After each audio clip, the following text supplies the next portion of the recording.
I've done a lot of reading up on succubi lately in hopes of finding an answer to this. And I think I have indeed gotten an indirect answer through what people had to say here on Reddit, Quora, and several blogs. I know these aren't exactly the most reliable sources, and they're all written by your average internet users like you and me. But my concern is that they are all pretty much saying the same thing, which is leading me to believe it is valid. But what I'm looking for here is a more direct, clear-cut answer. So I'll get right to the point. I think I might have accidentally summoned a succubus by unintentionally meditating. From everything I have read, I have learned that apparently simply sitting down meditating and telling yourself what you want to call a succubus will not cut it. Now, what I'm about to say is going to sound like the stupidest thing ever. But what happened was that all I did was get horny last night, as I typically do, but definitely wanted to spice things up using binaural beats from YouTube. I am not incredibly spiritual and deemed that I cannot be easily hypnotized. But in a nutshell, I would turn on these videos to play in the background at high volume, either through my speakers or headphones while watching porn.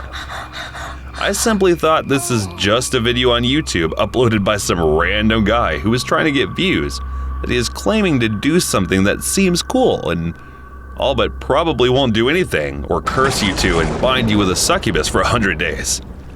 Don't get me wrong, doing this made the experience way more intense and I loved it. I was able to repeat this experience this morning, this afternoon, and then about an hour or two after that, playing these binaural beats in the background at high volume in an attempt to put me in a trance and make myself truly believe that I was summoning a succubus, but will come to my senses after getting the post-nut clarity followed by brushing it off and going about my day. The problem is, upon researching the symptoms of being bound to a succubus, I fit all the criteria, including feeling her presence while masturbating, feeling strong sexual desires out of the blue, and even including the fact that after I orgasm, I feel depleted, drained, and depressed, which for me isn't uncommon. So basically, what I'm asking is, did I mess myself up over here? Or is it in fact just all in my head, which is another common symptom as well? I don't know the first thing about demons or demonology. I read up a little bit on succubi before, so I knew about them and how they worked going into this. And I understand this was impulsive and a very stupid decision, knowing that these things are demons and are not to be messed with.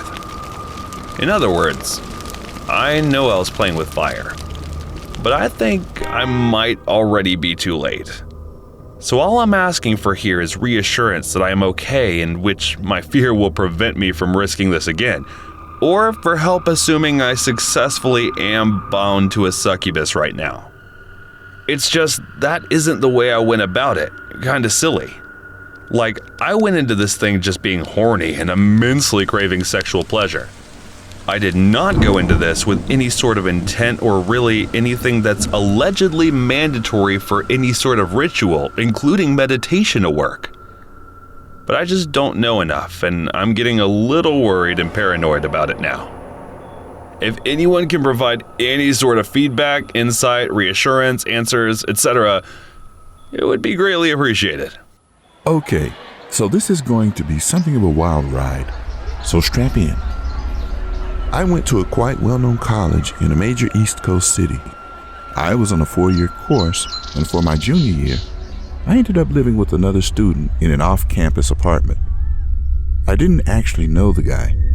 He was a local, whereas, out from the Midwest, he seemed chill enough in the room he was advertising in his big old apartment was a pretty neat, sweet deal. So I ended up taking him up on his offer. I don't want to give this guy's identity away. I made him a promise I intended to keep, so we'll just call him Roomy for the time being.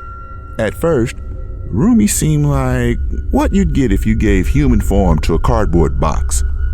The apartment was barely decorated, he barely talked to me, and he only ever ate the same flavor of ramen noodles in his room. Basically, people's idea of a dream roommate, but My God, was he boring.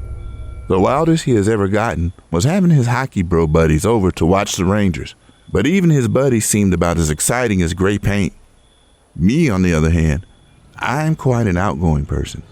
A social butterfly is what my girlfriend at the time called it, although you can bet your butt I objected to the term.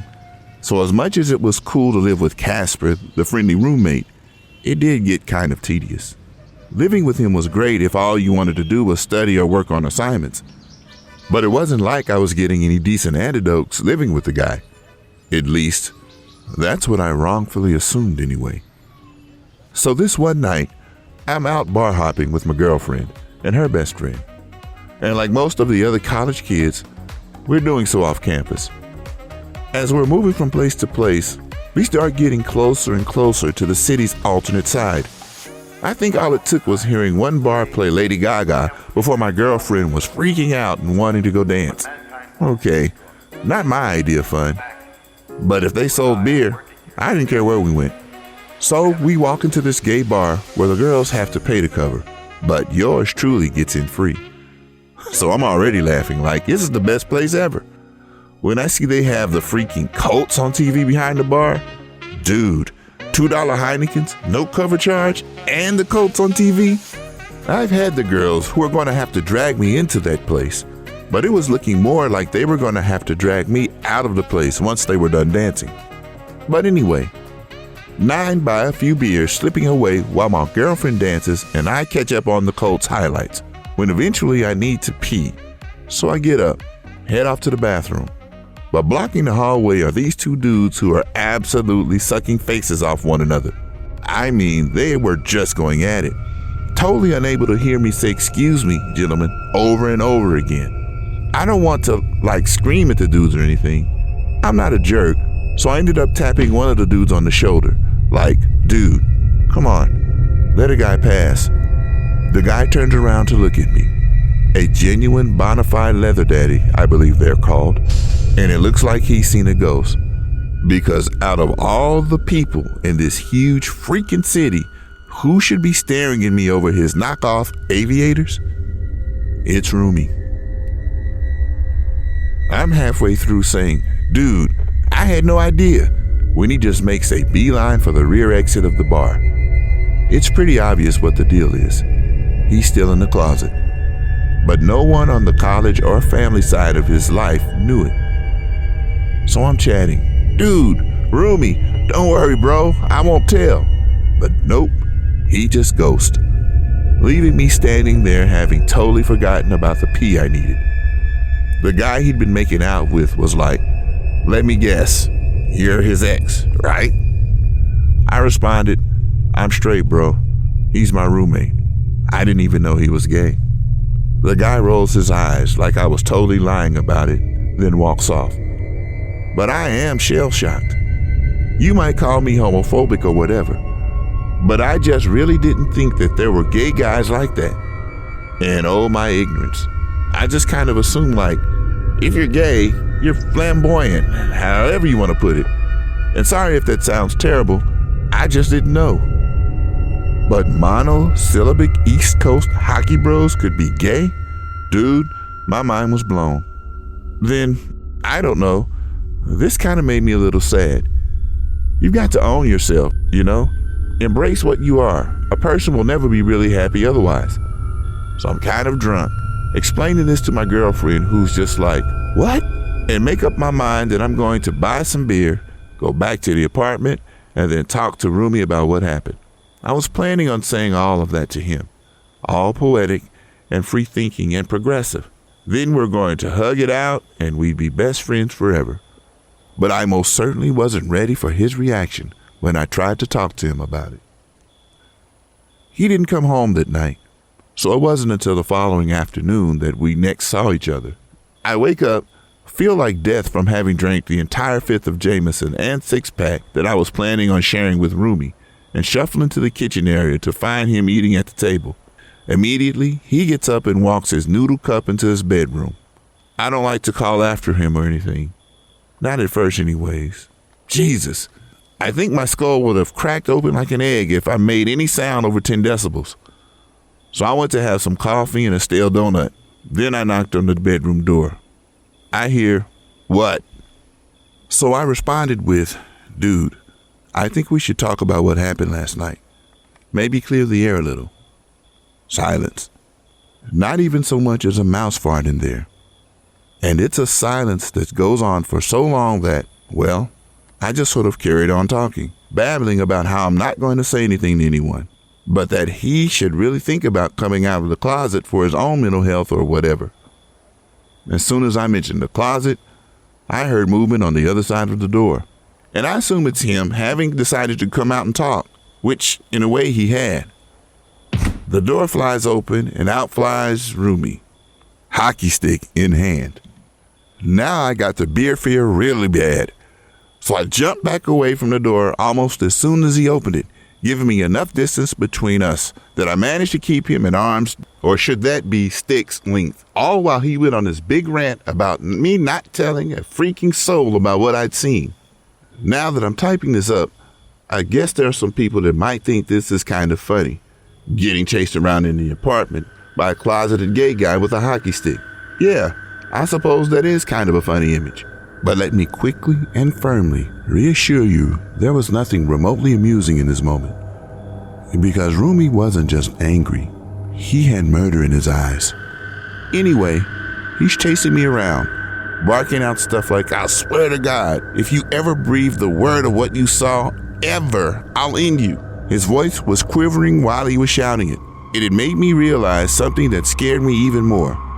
He was way more scared of being outed than he was of anything else in this world. And I mean anything. You could just tell. And when a man is that scared, when he feels he's backed into a corner, he is more than capable of doing terrible, violent things. I told him no. I swore to him that I'd never ever give away a secret. That's a promise I've kept and one I'll always keep. Not because I'm scared of what he'll do, because it's the right thing to do. But please don't let that give you the impression that I'm not scared of Rumi, because I was and still am. I thought he took me on my word. I really did. And after that, things slowly got back to normal. Better than normal sometimes. Like when he ordered takeout for both of us and covered my half when I was broke. Weird behavior for him, but who turns their nose up to free food? Not me, that's for sure. Things were looking up. Rumi was acting chill again. So what exactly had me moving on to my girlfriend's couch for 2 months with nothing but a few changes of underwear just days before that takeout incident? The answer lies in a little white plastic shopping bag that should have been in the recycling can. So like I said, something like 3 days after he ordered me the bulgogi, I'm taking our trash down to the dumpster around the back of the apartments. There's a big green dumpster for general trash, and then there's a smaller blue one for recycling metals, plastics, and stuff like that. Environmental stuff. That is the only thing I'm woke about. So when I see a plastic bag in it with general waste, I'm like, come on, Rumi, we've talked about this. I reach in to grab the bag, and as I do, a receipt falls out of it and onto the concrete. Naturally, I bend down to pick it up, seeing that it was from Home Depot of all places. I didn't think Rumi had any interest in DIY at all, not if his sense of interior design was anything to go by. So what was he doing down at Home Depot? Then, as I unwrinkled the thing to see what he bought, I feel my heart just about skip a beat. Hacksaw times 1 equals $6.95. Rumi had bought a freaking hacksaw. And what in God's name did he need a freaking hacksaw? He was doing a PhD in forensic psychology, for God's sakes. Seriously, just for a second, put yourself in my shoes. Do you risk it? Do you honestly carry on living in that apartment with a dude who's already threatened you with violence? Who was, for some reason, now buying new things to keep you sweet, while also investing in the one thing he'll need to dismember you, and thus keep the secret safely buried with your bones? I've had people accuse me of homophobia over this in the past, but I couldn't care less if he was gay or not.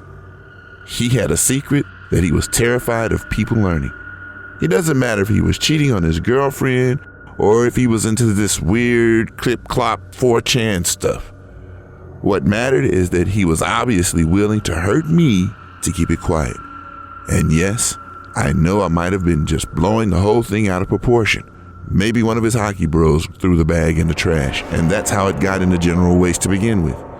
Maybe I just came over all paranoid, and there's a perfectly innocent explanation for his behavior. But like I said, is that really the kind of chance you want to take?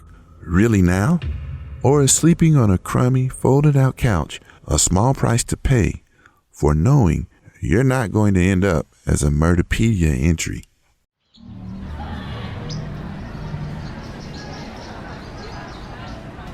This story happened when I was around elementary school age, so some of the details might be fuzzy, as this was a long time ago. I was in a hotel and happened to be completely alone. Here's some backstory as to why I was. Our TV was hooked up to an antenna, so the channels we got were repetitive and boring. It also meant we didn't get the Macy's Day Parade. So to solve this issue, we went to a hotel relatively close by to us. Unfortunately, my mum came down with a horrible illness a day or two before, so she couldn't join us. We also got our room upgraded to one with a balcony, and this is especially important because if the room wasn't upgraded, I don't think this would have ever happened. It occurred the day we were checking out, which was Thanksgiving. Our plan was to hang out the night before, wake up and watch the parade in the morning, then get home by the evening. It was around 8ish when the rest of my family, not including my mum, went out to run an errand that came up. I, being lazy and not wanting to get ready just yet, opted to stay at the hotel room. Before he left, my dad said to double lock the door and always check the peephole should someone strange ever show up. He even did a practice run before he left. Then in some weird twist of irony, someone started knocking on the door not even 5 minutes after they'd left. Doing what my dad had instructed, I checked the peephole. I was expecting to see my dad surprising me with another checkup, but the person I saw looked nothing like my dad. This is where my memory gets a bit fuzzy. I believe the man was very old, with grey hair that showed signs of balding. I specifically remember a small cardboard box that he was holding in his hands. I remembered thinking it was some sort of an illegal substance, even at my young age, and fear set in as I stood there, unsure of what to do. Then I remembered what my dad had said, if something like this ever happened. The man said, "Are your parents here?" "No," I said. "They're down in the lobby, but will be up soon." "Why are they down in the lobby?" he asked. At this point, I didn't know what to say, so I backed away from the door. In hindsight, I'm sure now that he'd known what my dad had told me, as it turned out that his room was right next to ours. I ended up FaceTiming my mom on my iPad, because I wasn't allowed a phone at the time. She contacted the rest of my family and said to get hotel staff on the line. I tried calling them, but they didn't pick up. Not wanting to annoy them, I didn't call again, which I know was stupid of me, but I was young and didn't know how to handle this. While all this was happening, the man began banging on my door with a new intensity and was yelling for me to let him in. Now with all of the shouting, I couldn't hear my mom, so I went out onto the balcony. But that spot didn't last. I soon went back over to the peephole to see what was going on, and there was what I believed to be a security guard trying to help the man get into my room. The weird thing is, the key he was using didn't work for my door, so there's no way it could have been a master key the staff had. Not to mention, this hotel didn't have security, it just had staff, and I don't remember him wearing a uniform. He was also gone by the time real staff got there. I walked back out onto the balcony and was freaking out at this point. That's when he went into his real room and began banging on the windows, screaming for me to let him in. Terrified, I ran into the bathroom and locked the door. And that's where my dad found me when he got back. The man's excuse was that his son, who was around 15 to 16, and his girlfriend, were supposed to be staying in our room. That was blatantly untrue and was just an excuse. I didn't look old enough to be in a relationship, and he should have known that since he'd seen me. If it wasn't for my dad telling me to check the door, I would have opened it to that stranger. And with the perfect timing of his arrival and his knowledge of a young girl being alone, I have reason to believe he was stalking us. Thankfully, I'll never know that outcome. We never did upgrade our antenna. But luckily, live streams became a thing. Back when I was a teenager, me and my brother were absolutely obsessed with fishing. We still enjoy the occasional trip all these years later. Don't get me wrong, but back then we lived and breathed river fishing. So much so that we used to participate in fishing tournaments and therefore had to take part in training sessions every other day.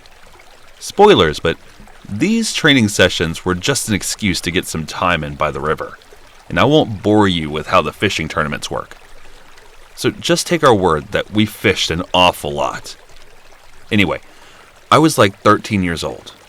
It was September, and me and my brother were fishing down at this river bend out in the sticks.